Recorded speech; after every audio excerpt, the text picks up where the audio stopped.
느헤미야 8장 5절부터 12절까지 말씀을 저와 여러분이 한 절씩 교독으로 봉독하시겠습니다. 에스라가 모든 백성 위에 서서 그들 목전에 책을 펴니 책을 펼 때에 모든 백성이 일어서니라. 에스라가 위대하신 하나님 여호와를 송축하며 모든 백성이 손을 들고 아멘 아멘 하고 응답하고 몸을 굽혀 얼굴을 땅에 대고 여호와께 경배하니라. 예수아와 바니와 세레바와 야민과 아굽과 사부대와 호디야와 마아세야와 그리다와 아사랴와 요사밧과 하난과 블라야와 레위 사람들은 백성이 제자리에 서 있는 동안 그들에게 율법을 깨닫게 하였는데 하나님의 율법책을 낭독하고 그 뜻을 해석하여 백성에게 그 낭독하는 것을 다 깨닫게 하니 백성이 율법의 말씀을 듣고 다 우는지라. 총독 느헤미야와 제사장 겸 학사 에스라와 백성을 가르치는 레위 사람들이 모든 백성에게 이르기를 오늘은 너희 하나님 여호와의 성일이니 슬퍼하지 말며 울지 말라 하고, 느헤미야가 또 그들에게 이르기를 너희는 가서 살찐 것을 먹고 단 것을 마시되 준비하지 못한 자에게는 나누어 주라. 이 날은 우리 주의 성일이니 근심하지 말라. 여호와로 인하여 기뻐하는 것이 너희의 힘이니라 하고, 레위 사람들도 모든 백성을 정숙하게 하여 이르기를 오늘은 성일이니 마땅히 조용하고 근심하지 말라 하니 모든 백성이 곧 가서 먹고 마시며 나누어 주고 크게 즐거워하니 이는 그들이 그 읽어 들려준 말을 밝히 알미라. 아멘. 여러분, 오늘 말씀을 제가 간단한 퀴즈로 시작해 보려고 합니다. 여러분, 지난주가 무슨 주일이었습니까? 네, 부활주일이죠? 네, 요거는 퀴즈가 아닙니다. 요거 연습 문제입니다. 그 전주는 무슨 주일이었을까요? 네, 종려주일이죠. 네, 부활주일 전주는 종려주일입니다. 부활주일 전주가 또 부활주일이라고 하신 분이 계셨던 것 같은데 종려주일이 맞습니다. 요거까지도 연습 문제입니다. 본 문제를 드리겠습니다. 여러분, 오늘은 무슨 주일일까요? 혹시 일부 예배 드리셨던 분들은 여기서 비밀을 발설하시면 안 됩니다. 오늘 무슨 주일일까요? 오늘 그냥 주일이라고 하신 것 같은데 오늘 무슨 주일일까요? 제가 힌트를 드리겠습니다. 생각보다 이 힌트를 들으시면 답을 하실 수 있을 것 같습니다. 사순절이 시작되고서 처음 맞이하는 주일을 우리가 뭐라고 부르느냐 하면 사순절 첫째 주일 이렇게 부릅니다. 자, 다시 퀴즈를 드리겠습니다. 오늘은 무슨 주일일까요? 오늘은 사순절이 아닌데요. 부활. 네, 정답은 부활절 후 첫째 주일. 이게 정답입니다. 오늘은 부활절 후 첫째 주일입니다. 여러분, 두 번째 퀴즈를 드리도록 하겠습니다. 다음 주는 무슨 주일일까요? 다음 주. 네, 다음 주. 부활절 후 둘째 주일. 제가 힌트를 준비했는데 힌트를 드릴 틈도 없이 제가 힌트를 사순절의 두 번째 주일은 사순절 둘째 주일이라 합니다. 이렇게 말씀드리려고 힌트를 드리려고 했는데 바로 맞춰버리셨습니다. 다음 주는 부활절 후 둘째 주일입니다. 오늘은 부활절 후 첫째 주일이고요. 다음 주는 부활절 후 둘째 주일입니다. 이렇게 부르는 까닭이 있습니다. 부활절로부터 오순절, 그러니까 성령 강림절까지 이르는 50일 동안을 우리가 부활절기, 기쁨의 50일 이렇게 부르는데요. 그러다 보니까 이 교회 달력에서 이 기간 동안의 주일을 부활절 후 몇 번째 주일이다 이렇게 부릅니다. 그 의미는 무슨 뜻이냐면 근본적으로 부활주일과 같은 의미를 가지는 주일이다 이런 뜻입니다. 부활절이 이어지는 주일이다 이런 뜻입니다. 이거를 기쁨의 50일이라고 부르는데 이렇게 생겨나게 된 까닭이 있습니다. 그 까닭을 제가 설명하지 않고 영상을 통해서 여러분들께 말씀을 드리려고 하는데, 원래는 여기서 제가 한마디를 딱 드리고 영상에 나왔어야 되는데 아까 보니까 살짝 이미 스포일러가 뜬 것 같아요. 그죠? 네, 제가 아닌 척하고 보여드리려고 그랬는데 사실은 작년에 저하고 김요한 목사님이 우리 부활절을 맞아서 했던 우리 초대교회 부활절을 찾아서라는 토요 성경수다 1.5 시즌 1.5가 있습니다. 그 내용을 우리가 조금 2분 정도 이 기쁨의 50일과 관련된 내용을 한번 보고요. 그 다음에 제가 말씀을 더 드리겠습니다.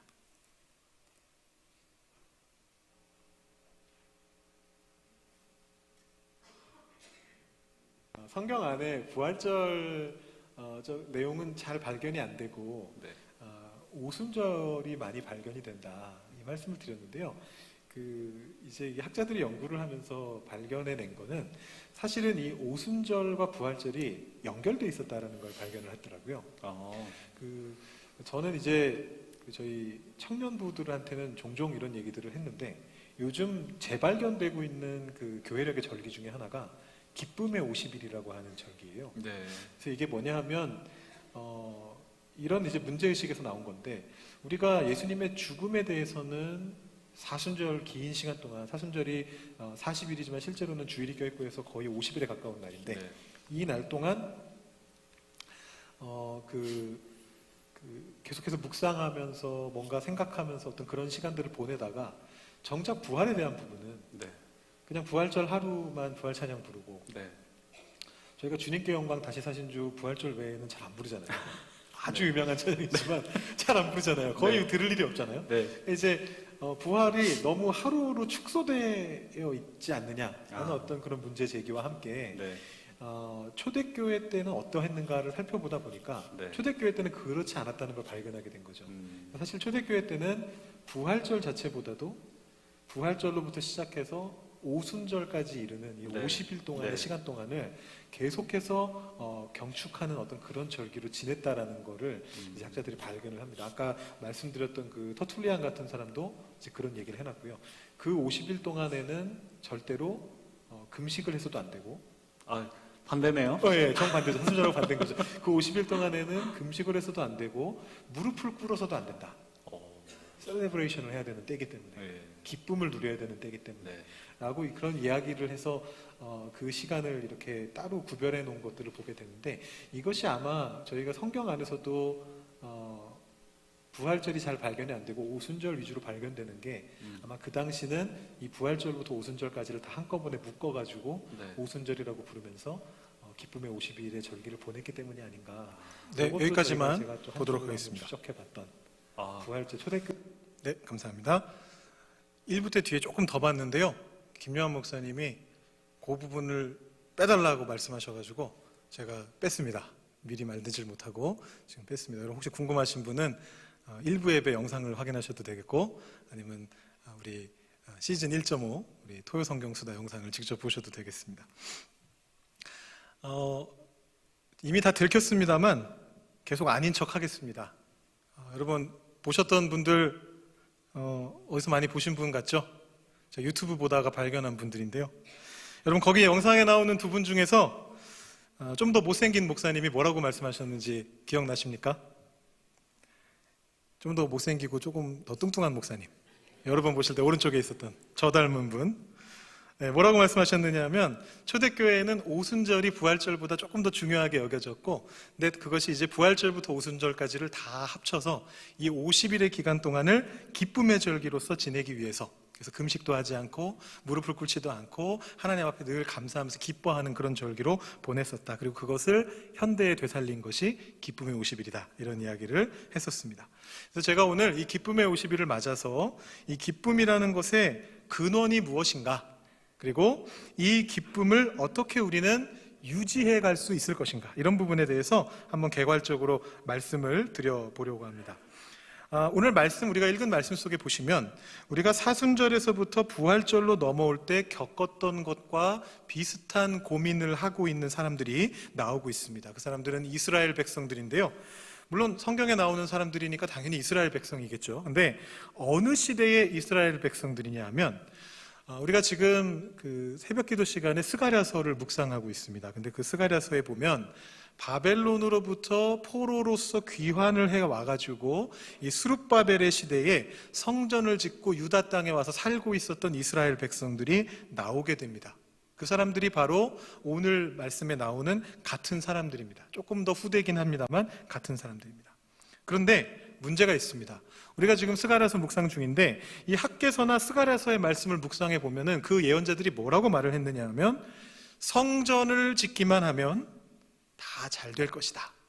성전을 짓고 나면 기쁜 일이 넘쳐날 것이다. 성전을 짓고 나면 풍요로운 일들이 생겨날 것이다. 라고 그렇게 예언을 했습니다. 그런데 결말이 어떠했느냐 하면 그렇지 않았다라는 것입니다. 여러분, 스룹바벨이라고 하는 사람이 있었는데요. 이 사람이 성전을 지은 사람이죠. 다윗의 자손입니다. 그러니까 왕자인 거죠. 프린스인 겁니다. 이 사람이 유다 땅에 총독이 돼서 유다를 잘 다스리는 정치 지도자가 되리라 기대를 받고 있었습니다. 어쩌면 다윗의 뒤를 이은 정말 훌륭한 왕이 될 수도 있겠다, 이런 기대를 받고 있었습니다. 그런데 성경에서 이 스룹바벨이 어느 순간 사라져버립니다. 갑자기 사라집니다.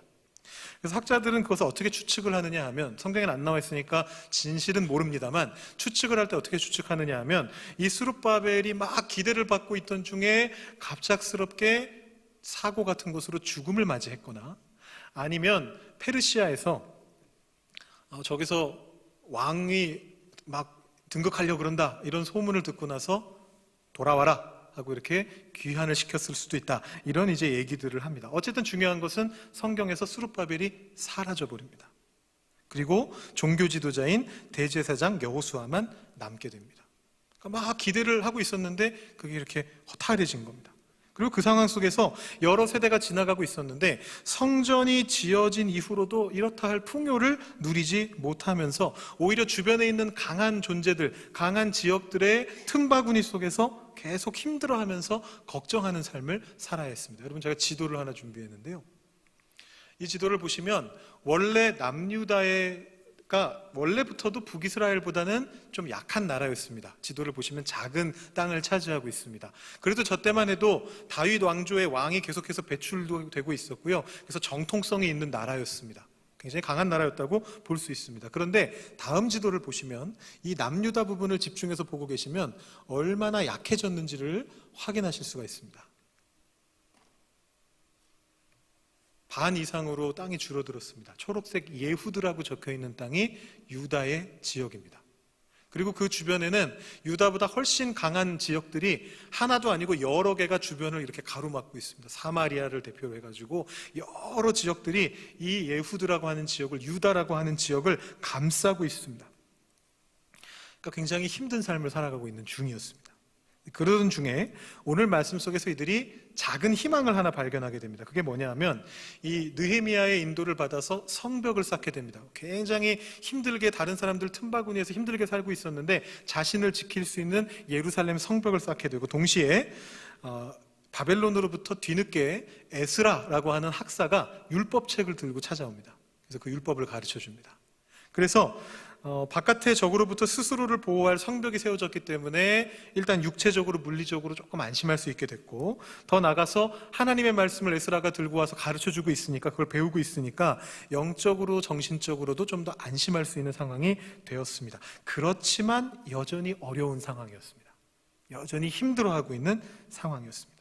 그런 배경 아래에서 오늘 말씀에서 백성들이 수문 앞 광장에서 에스라와 레위 사람들이 읽어주는 율법 말씀을 들으면서 그 해석에 대해서 배우는 장면이 오늘 말씀입니다. 좀 재미난 게요, 그 말씀을 배운 백성들의 반응이 뭐였냐면 우는 것이었습니다. 백성이 율법의 말씀을 듣고 다 울었다. 무엇이 그들을 울게 하였을까? 성경에 나와 있지는 않습니다만 추정을 해보자면 아마도 두 가지 때문이었을 것 같습니다. 첫 번째, 율법을 배웠으니까 선조들의 죄를 깨달았겠죠. 선조들의 잘못 때문에 하나님이 그들을 바벨론으로 포로로 끌려가게 하셨다가, 그러나 하나님께서 그들을 구원해 주셨기 때문에 그들을 다시금 이 땅으로 돌아오게 하셨다는 것에 대해서 알게 되었을 겁니다. 그래서 감격의 눈물을 흘렸을 것 같습니다. 그리고 더 나아가서 여전히 힘든 삶을 살아가고 있는 것이 어쩌면 나의 죄된 현실 때문일 수 있겠구나 라는 것들을 생각하면서 회개의 눈물을 흘렸을지도 모르겠습니다. 사실 이게 우리가 사순절에 했던 것과 똑같은 거거든요. 하나님께서 우리에게 행해 주신 그 일을 깨닫는 자는 울게 됩니다. 하나님이 행하시는 일은 항상 똑같습니다. 그때나 지금이나 마찬가지입니다. 죄에 대해서는 엄하게 말씀하시나 그 우리를 구원하려고 하셔요. 죄 때문에 우리에게 고난을 허락하시지만 그 우리를 구하시기 위해서 구원의 행동을 시작하시는 것이 하나님의 이중적인 어떤 행동입니다. 근데 바로 그 행동 때문에 이 유다 사람들이, 그리고 우리들이 똑같이 하나님을 만나고서 울게 되는 겁니다. 감격의 눈물과 함께 회개의 눈물을 동시에 흘리게 되는 것입니다. 물론 이 울음 때문에, 이 울음 속에서 아마 이 유다 사람들은 당시의 현실 때문에 안타까운 마음도 같이 있었을 것 같습니다. 이 성전을 지어놨는데 여전히 힘이 드는구나 하면서 울었던 그 울음도 있었을 것 같습니다. 그래서 울었습니다. 자, 이제 느헤미야와 에스라의 입장이 조금 당황스러운 입장이 됐습니다. 물론 울음이 필요합니다. 우리가 사순절 동안 계속 얘기했던 것처럼 우리에게 애통이 필요합니다. 고난이 필요합니다. 우리 삶 속에 그것을 묵상하는 것이 필요합니다. 그래서 우리에게 사순절이 있죠.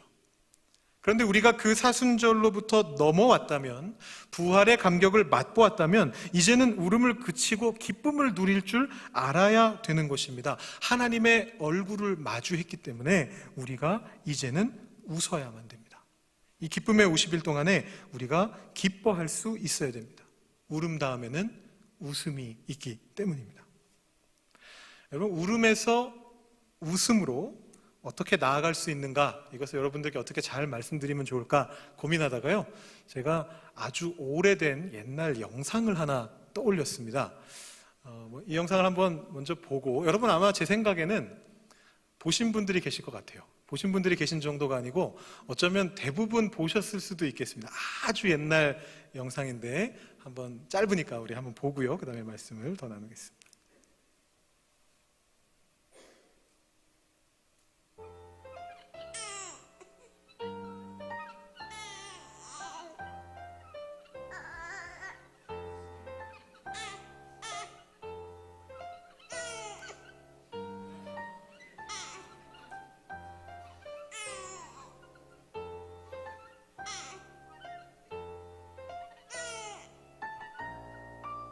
네, 여기까지입니다. 네, 감사합니다.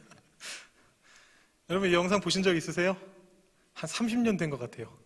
옛날 영상입니다. 맥도날드 광고. 저는 한국에서 봤던 것 같은데 텔레비전에서 봤는지 인터넷으로 봤는지 잘 기억이 나지는 않습니다. 이 영상을 찍을 때 실제로 아이가 맥도날드 사인을 보면 웃었을까요?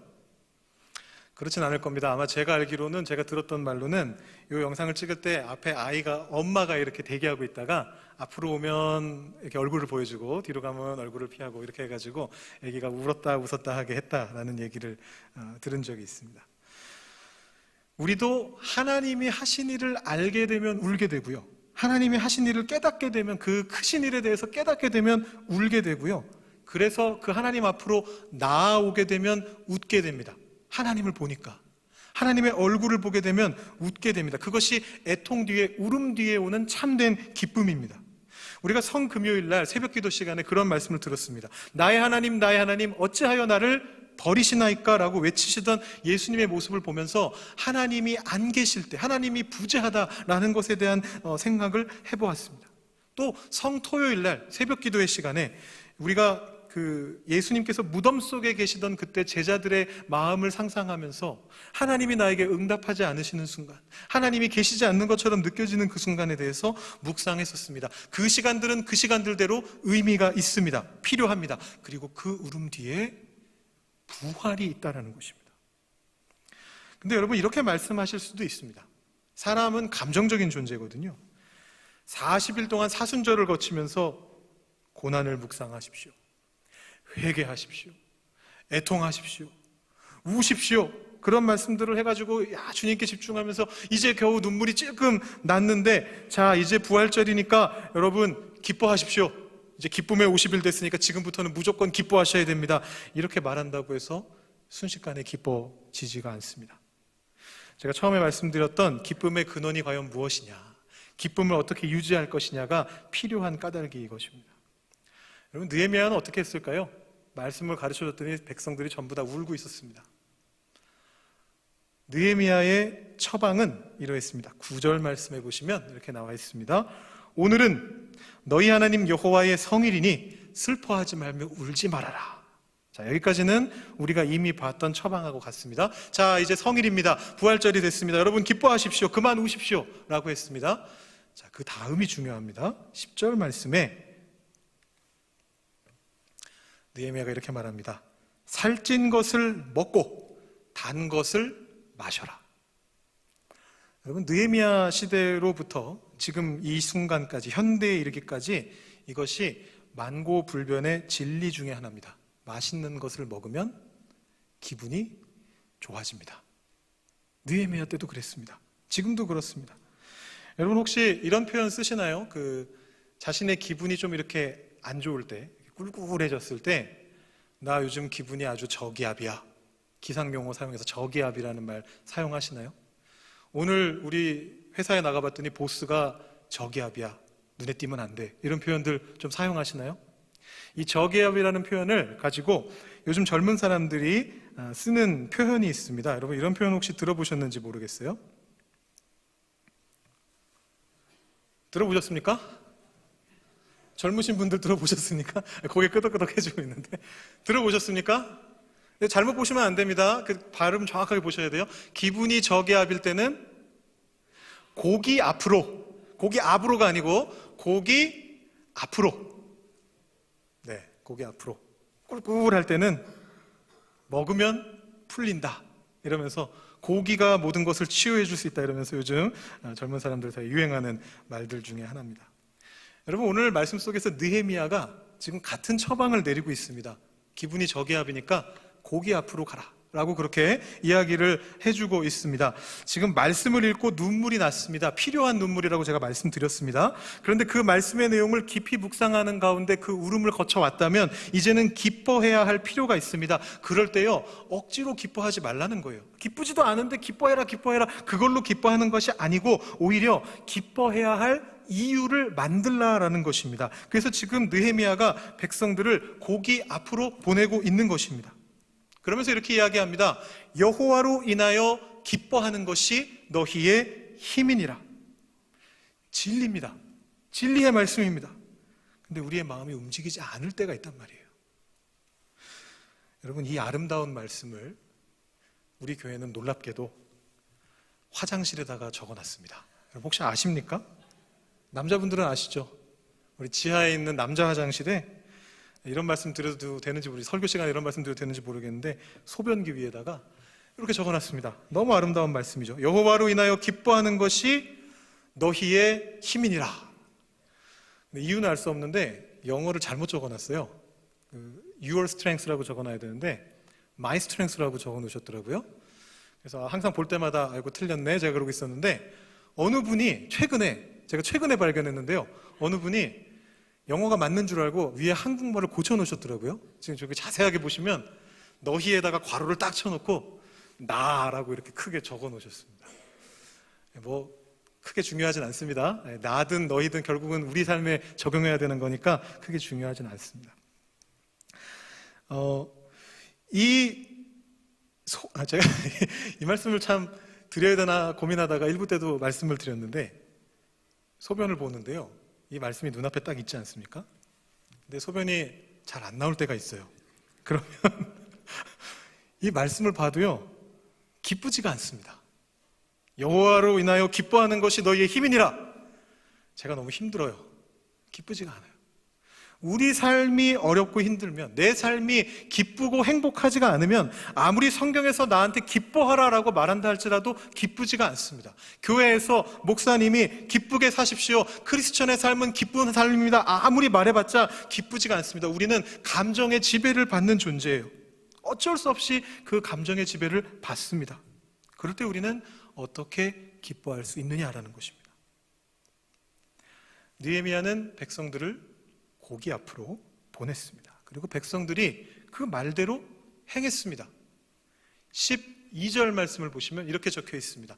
모든 백성이 곧 가서, 느헤미야가 딱 말하자마자 오케이 하고 바로 받아들였죠. 곧 가서 먹고 마시며 나누어 주고 크게 즐거워했다라고 그렇게 적혀 있습니다. 여러분 우리 교회에서 부활절에 터키 요리를 준비하는 데는 다 이유가 있는 겁니다. 굉장히 성경적인 근거가 있는 것입니다. 캐나다에 수십 년 동안 살고 계신 집사님이 이렇게 맛있는 터키 요리는 캐나다 와서 먹어본 적이 없다라고 말씀하실 정도의 그런 터키를 준비해가지고 저희가 즐겁게 먹고 마신 거는 성경적인 이유가 있는 거예요. 여러분 지난주에 터키가 얼마나 인기가 있었는지 동이 났다고 합니다. 다 팔려버렸습니다. 그래가지고 우리 셰프께서 거의 끝날 때쯤 가봤거든요. 근데 우리 셰프께서 고기 없이 감자만 먹고 계시는 거예요. 소스와 함께. 제가 그 옆에 서가지고 괜히 제가 잘못한 건 없는데 제가 죄송했어요. 괜히 안타깝고 죄송했어요. 우리 셰프께서 우리를 위해서 이렇게 봉사하시고 고기도 못 드셔가지고 제가 얼마나 슬펐는지 모르겠습니다. 여러분, 부활절에 터키가 준비되는 데는 이유가 있습니다. 여러분, 오늘 식사가 닭게장이라고 제가 말씀드렸는데요. 여러분, 토론토 어디를 가시더라도, 아니 캐나다, 미국 어느 지역을 가시더라도 터키 뼈를 고아서 만든 닭게장이라는 것은 먹어보실 수가 없습니다. 어마어마한, 이거 비밀이었죠. 우리 셰프께서 지금 당황하시는데 이 부활절 후 첫째 주일에 비밀 레시피로 만든 닭게장을 교회가 준비하는 데는 다 이유가 있는 겁니다. 저랑 의논하지 않으셨어요. 그냥 준비하신 건데 그렇게 잘 딱 맞춰가지고 준비를 해주셨습니다. 제가 반은 농담처럼, 그렇지만 진심을 팍팍 담아가지고 말씀드렸는데요. 기쁨이라고 하는 것이 그런 것입니다. 물론 우리의 기쁨의 근원은, 원칙적으로 우리의 근원은 어디냐? 하나님의 말씀으로부터 나옵니다. 부인할 수 없는 진리입니다. 사실 오늘 말씀의 저 백성들도요, 곧 가서 먹고 마시며 나누어주고 크게 즐거워한 진짜 이유는 뭐냐 하면 그 말씀도 이렇게 나와 있습니다. 이는 그들이 그 읽어 들려준 말을 밝히 알미라. 말씀을 깨달아 알았기 때문입니다. 단순히 고기가 땡겨서 기뻐한 게 아니에요. 그렇지만 그들이 먹고 마시면서 함께 하면서 그 기쁨이 더욱더 에스컬레이트가 되는 것을 경험하게 됐습니다. 여러분, 울다가 우리가 기뻐할 수 있는 까닭은 하나님의 말씀을 깨달았기 때문만이 아니고 기뻐할 일이 생겨났기 때문입니다. 하나님의 말씀을 읽고 깨닫고 그 말씀대로 살아가기 위해서, 우리 삶 속에 그것을 적용하기 위해서 노력하게 되면 그 안에 기쁜 일이 생겨난다라는 것을 이 느헤미야의 고기 처방을 통해서 알게 된 겁니다, 백성들이. 그래서 기뻐할 수 있었던 것입니다. 삶의 많은 기쁨은요, 소소한 기쁨입니다. 인생의 기쁨의 대부분은 소소한 건데요, 그 기쁨이 우리가 살아갈 힘이 됩니다. 우리가 계속해서 기뻐할 수 있게 해주는 힘이 됩니다. 여러분, 항상 기뻐하라 라는 주님의 명령은요, 거기서 나오는 그 기쁨은요, 매 순간 심장이 터질 것처럼 기뻐해야 된다는 그런 뜻이 아닙니다. 여러분, 오해하시는 분들이 있습니다. 항상 기뻐하라 그랬으니까 내가 항상 텐션을 높여가지고 늘 기뻐하는 모습으로 내가 살아가야 될 것 같아, 이런 생각을 하시는 분들이 있습니다. 그렇지 않습니다. 성경의 말씀은 항상 조증이어라 그렇게 되어 있지 않습니다. 늘 조증으로 살아라 그렇게 말하지 않습니다. 요즘 젊은 사람들 표현으로 바꿔 말한다면 항상 심쿵사해라, 이런 말이 아닙니다. 여러분, 심쿵사 아세요? 심쿵사란 말 아세요? 잘 모르셔요? 뭔가 되게 귀엽고 예쁘고 행복하고 기쁘고 이런 것들을 딱 봤을 때 심장이 쿵 하고 떨어지는 것 같은 기분을 맛본다고 그러잖아요. 거기서 더 발전해가지고 심장이 쿵 떨어져서 죽었다, 심장이 안 뛰어가지고 내가 이걸 보고 너무 행복하고 기뻐서 나는 죽었다 라는 식으로 약간 과장해서 쓰는 말이 이 심쿵사라는 말인데요. 여러분, 백문이 불여일견이니까 하나 보여드리겠습니다. 최근에 많은 누리꾼들을 심쿵사 시켰던 사진을 하나 보여드리겠습니다.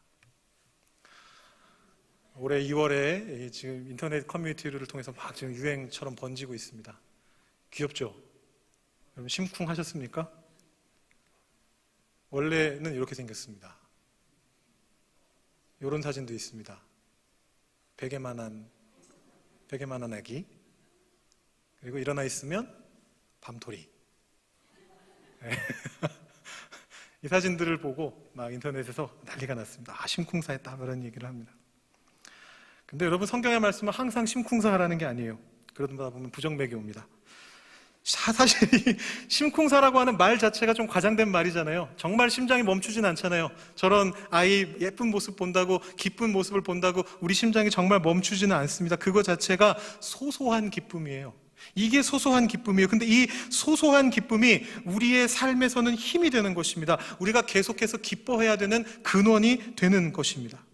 여러분, 말씀을 통해서 왜 기뻐해야 하는가 깨달으시고 인생의 소소한 기쁨들을 통해서 때로는 고기 앞으로 가셔서, 때로는 귀여운 아기를 보면서, 때로는 사랑하는 사람들과 지내는 가운데서 그 즐거운 시간들을 통해서 그 기쁨을 계속해서 유지해 가실 수 있으면 좋겠습니다. 여러분, 오순절 올 때까지 기쁨의 50일 동안 제가 하나 제안해 보고 싶은 것은요, 꼭 하실 필요는 없지만 한번 제안해 보고 싶은 것은 기쁨 일기를 한번 써보셔도 좋을 것 같아요. 오늘 하루 나는 무엇 때문에 기뻐했나?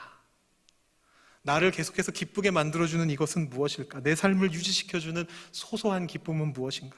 내일은 또 어떤 기쁨이 나를 기다리고 있을까? 이렇게 적어보시면서 나중에 그걸 모아놓고 보시게 되면, 아, 나는 참 기뻐할 일이 많은 사람이구나. 예수님이, 하나님이 그래서 나보고 기뻐하라고 명령하셨구나 라는 것을 더욱 분명하게 깨달으실 수 있게 될 것이고요, 더욱 하루하루가 주님 주시는 기쁨으로 가득 차는 그런 경험들을 하실 수 있을 것입니다. 기도하겠습니다. 하나님 아버지, 감사합니다. 우리가 주님 앞에 나와왔습니다. 사순절을 잘 보내고 애통하는 가운데 울면서 주님이 하신 일들을 기억했습니다. 그리고 이제 부활절을 보내며 기쁨의 50일의 절기로 들어서면서 하나님께서 우리에게 명령하신 대로 우리가 기뻐하는 삶을 살기를 소망합니다. 하나님께서 우리와 함께 해주실 때 우리 삶 속에 계속해서 기쁜 일들이 일어날 것을 기대하는 가운데에 우리가 주님 앞으로 나와왔습니다.